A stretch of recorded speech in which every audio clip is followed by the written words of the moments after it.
Hi friends, welcome back to my channel. നമ്മൾ കാലിപ്പുഴയിലാണ് ചൂണ്ടിടാനായിട്ട് പോകുന്നത്. അതിന്റെ ഒപ്പം കലേഷേട്ടന് വരുന്നുണ്ട്.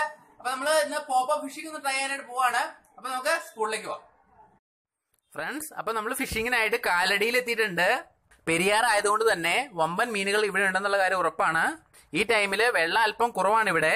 എങ്കിലും പുഴയുടെ സെന്ററിലായിട്ട് മീനുകൾ ഇടയ്ക്കിടയ്ക്ക് വന്ന് എയർ എടുത്ത് പോകുന്നുണ്ട്. അപ്പൊ കലേഷേട്ടൻ പണി തുടങ്ങിയിരിക്കുകയാണ്. നമ്മൾ ഉണ്ടാക്കുന്ന ബെയ്റ്റിൽ കൂടുതൽ ഐറ്റംസ് ഒന്നും ഞങ്ങൾ ചേർക്കുന്നില്ല. പശുവിന് കൊടുക്കുന്ന തിരിയാണിത്. ഇത് അല്പം വെള്ളത്തിലിട്ട് നല്ലതുപോലെ കുതിർത്തിയെടുക്കണം. നമ്മൾ മിക്സ് ചെയ്യുമ്പോൾ വെള്ളം കൂടി പോവാതിരിക്കാൻ പ്രത്യേകം ശ്രദ്ധിക്കണം. നമ്മൾ ഇട്ട് കൊടുത്ത തിരി കുതിർന്നതിന് ശേഷം ശരിക്കും കൈകൊണ്ട് കുഴച്ച് മിക്സ് ചെയ്യണം. മിക്സ് ചെയ്യുമ്പോൾ വെള്ളത്തിൽ കുതിരാത്ത കുറച്ച് പാർട്സ് ഉണ്ടാവും. അതൊന്നും എടുത്ത് മാറ്റേണ്ട ആവശ്യമില്ല. അതെല്ലാം അതിലേക്ക് തന്നെ ഇടാം. തിരി ശരിക്കും മിക്സ് ആക്കിയ ശേഷം കലേഷേട്ടൻ അതിലേക്ക് മൈദ ആഡ് ചെയ്യുകയാണ്.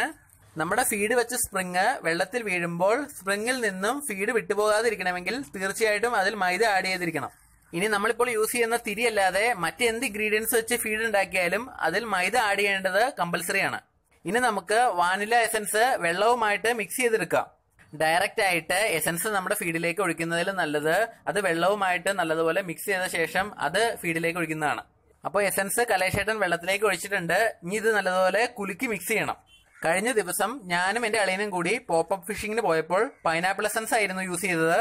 അപ്പൊ നമ്മുടെ വാനില എസൻസ് വെള്ളവുമായിട്ട് ശരിക്കും മിക്സ് ആയിട്ടുണ്ട്.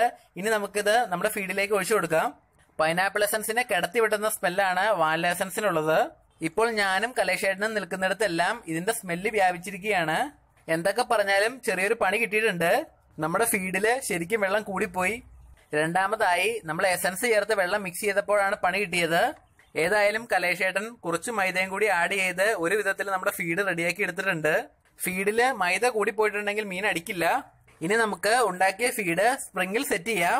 വെള്ളം കൂടി പോയത് ഫീഡ് കയ്യിലെടുക്കുമ്പോൾ തന്നെ അറിയാൻ പറ്റുന്നുണ്ട്. ആദ്യം തന്നെ എസൻസ് മിക്സ് ചെയ്ത വെള്ളം ബക്കറ്റിൽ എടുത്തിട്ട് അതിലേക്ക് നമ്മുടെ തിരി കുതിരാനിട്ടാൽ മതിയായിരുന്നു. ഇനി അതൊക്കെ പറഞ്ഞിട്ട് കാര്യമില്ല. ഏതായാലും അടുത്ത പ്രാവശ്യം നമുക്ക് ഫീഡ് ഉണ്ടാക്കുമ്പോൾ കുറച്ചുകൂടി കെയർഫുൾ ആയിട്ട് ഉണ്ടാക്കാം. അപ്പൊ ഫീഡൊക്കെ സ്പ്രിങ്ങിൽ സെറ്റ് ആക്കിയിട്ടുണ്ട്. ഇനി നമുക്ക് ഫീഡ് എറിഞ്ഞിടാം. നമ്മുടെ കയ്യില് 3 സ്റ്റിക്കുകളാണ് ഉള്ളത്.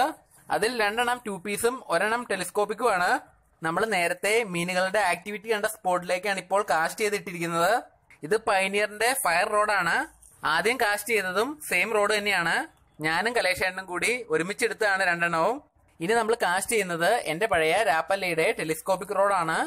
2 പീസ് റോഡ് കാസ്റ്റ് ചെയ്യുന്ന പോലെ അധികം മസിൽ പിടിക്കാൻ പോയാൽ ടെലിസ്കോപ്പിക് റോഡ് ഒടിഞ്ഞു പോവും. അങ്ങനെ 3 റോഡുകളും നമ്മൾ കാസ്റ്റ് ചെയ്തിട്ടിട്ടുണ്ട്. ഇനി വെയിറ്റിംഗ് ഗെയിം ആണ്. മണിക്കൂറുകൾ അങ്ങനെ കിടന്നുപോയി. ഞങ്ങളുടെ കയ്യിലുള്ള ഫീഡ് തീരുന്നവരെ ഞങ്ങൾ ട്രൈ ചെയ്ത് നോക്കി. പക്ഷേ മീൻ മാത്രം അടിച്ചില്ല. കടലിൽ നിന്നും മീൻ പിടിക്കുമ്പോൾ അത്ര ഈസി അല്ല പുഴയിലെ പോപ്പപ്പ് കളിയെന്ന് വീണ്ടും ഞങ്ങൾക്ക് മനസ്സിലായി. ഏതായാലും കയ്യിലുള്ള ഫീഡ് തീർന്നപ്പോൾ കലേഷേട്ടൻ കയ്യിലുള്ള സ്പൂൺ ലൂവർ പുറത്തെടുത്ത് കാസ്റ്റിംഗ് തുടങ്ങി. ആറ്റുവാളയ്ക്ക് നല്ല റിസൾട്ട് ഉള്ള ഡബിൾ സൈഡഡ് സ്പൂൺ ലൂവർ ആണ് ഇപ്പോൾ കലേഷേട്ടൻ കാസ്റ്റ് ചെയ്തുകൊണ്ടിരിക്കുന്നത്. ഇത് ഞങ്ങൾക്ക് കാസ്റ്റ് ചെയ്ത് ഒട്ടും പരിചയമില്ലാത്ത സ്പോട്ടാണ്. ഇവിടുത്തെ ആഴവും അടിയിൽ എന്തെങ്കിലും തടസ്സമുണ്ടോ എന്നുള്ള കാര്യവും അറിയില്ല. ഏതായാലും ഞങ്ങൾ പേടിച്ച പോലെ തന്നെ സംഭവിച്ചു. റിട്രീവ് ചെയ്തപ്പോൾ സ്പൂൺ ലൂവർ ഉടക്കിപ്പോയി. മിനിമം ഒരു 50 സ്പൂൺ ലൂവർ എങ്കിലും ഇതുപോലെ കാസ്റ്റ് ചെയ്ത് ഉടക്കി എന്നെ നഷ്ടപ്പെട്ടിട്ടുണ്ടാവും. ഏതായാലും ഉടക്കിയ ലൂവർ തിരിച്ചെടുക്കാൻ കഴിയാതെ ഞങ്ങൾ വണ്ടടിച്ച് നിന്നപ്പോൾ ഒരു ചേട്ടൻ ദൈവദൂതനെ പോലെ അതിലെ വള്ളവുമായി വന്നു. വാളയ്ക്കും ചേരാനും അത്രയ്ക്ക് റിസൾട്ടുള്ള സ്പൂൺ ലൂവറാണിത്.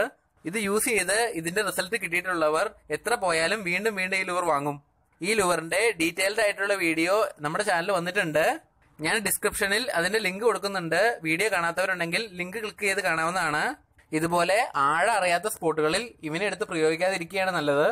ഏതായാലും വള്ളത്തിൽ വന്ന ചേട്ടൻ കുറെ നേരം പണിപ്പെട്ട് നമ്മുടെ ലൂവർ ഫ്രീ ആക്കി തന്നിട്ടുണ്ട്. ഏതായാലും പുതിയ സ്പോട്ടിൽ വന്നിട്ട് ഒരു മീനെങ്കിലും പിടിക്കാതെ പോകുന്നത് മോശമല്ലേ. കലേഷേട്ടൻ കൈ ചൂണ്ടയിൽ ബാലൻസ് ഉള്ള ഫീഡ് അല്പം ഇട്ട് ട്രൈ ചെയ്ത് നോക്കി. താഴെ പുഴയുടെ സൈഡിൽ തന്നെ ആയിട്ട് വലിയ കൂരലുകളും കുറുവ പരലുകളും ഓടി നടക്കുന്നത് മുകളിൽ നിന്ന് നോക്കുമ്പോൾ തന്നെ നമുക്ക് കാണാനായിട്ട് സാധിക്കും. ഏതായാലും പോപ്പപ്പ് ഫിഷിംഗിൽ നിന്നും പിന്മാറാൻ ഞങ്ങൾ തയ്യാറല്ല. ഒരു കൊമ്പനെ പോപ്പപ്പ് എറിഞ്ഞ് പിടിക്കാൻ അടുത്ത ദിവസം തന്നെ ഞങ്ങൾ വേറൊരു സ്പോട്ടിൽ ഇറങ്ങുന്നുണ്ട്. അപ്പൊ ഫ്രണ്ട്സ്, അടുത്ത ദിവസം തന്നെ ഒരു കിടിലൻ ഫിഷിംഗ് വീഡിയോ നമ്മുടെ ചാനലിൽ വരുന്നുണ്ട്. ആരും നമ്മുടെ ചാനല് സബ്സ്ക്രൈബ് ചെയ്യാൻ മറക്കല്ലേ. അടുത്ത ദിവസം ഒരു തകർപ്പൻ ഫിഷിംഗ് സ്പോട്ടിൽ വെച്ച് നമുക്ക് വീണ്ടും കാണാം. അതുവരെ ബൈ.